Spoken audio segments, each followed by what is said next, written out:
අද අපි ඔබව RT Forex ෆන්ඩමෙන්ටල් පුවත් විශ්ලේෂණයට සාදරයෙන් පිළිගන්නවා.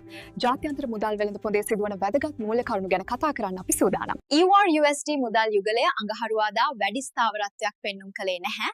වෙළඳපොළ උනන්දුව සීමිතයි. ඊයේ ඇමරිකානු දත්ත නිකුත් කිරීමෙන් පසු අස්ථාවරත්වයේ තරමක් වැඩි විය. නමුත් වෙළඳපොලේ සැලකිය යුතු කිසිවක් වෙනස් වී නැහැ. EUR USD මුදල් යුගලය අඟහරුවාදා වැඩි ස්ථාවරත්වයක් පෙන්눔 කළේ නැහැ. වෙළඳපොළ උනන්දුව සීමිතයි. එමෙන්ම අනෙකුත් සියලුම මූලික සහ පොදු ආර්ථික සිදුවීම් තාර්කිකව පිළිබිඹු කරන ස්ථාවර වර්ධනයක්ද අපේක්ෂා කරනවා. ෆෙඩරල් රිසර්ව් එක අඛණ්ඩව තුන්වන වරටත් පොලි අනුපාත අඩු කිරීමට සූදානම් වෙනවා.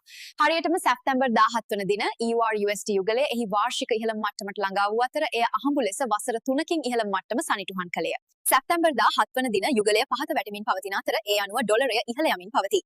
ඒ අනුව ෆෙඩරල් රිසර්ව් මහ බැංකුව නැවත මුදල් සැපීම ආරම්භ කිරීමත් සමග යුරෝපා මහ බැංකුව පොලි අනුපාත කප්පාදු චක්‍රය සම්පූර්ණ කිරීමත් සමගයි ඩොලරය ශක්තිමත් වීම ආරම්භ කළේ. කොන්දේසිය සපුරා නොමැතිනම් අපි ප්‍රස්ථාරවල සිග්සැග් සහ සිඩ්වේ මූවමන්ට් දිගටම දකිමු.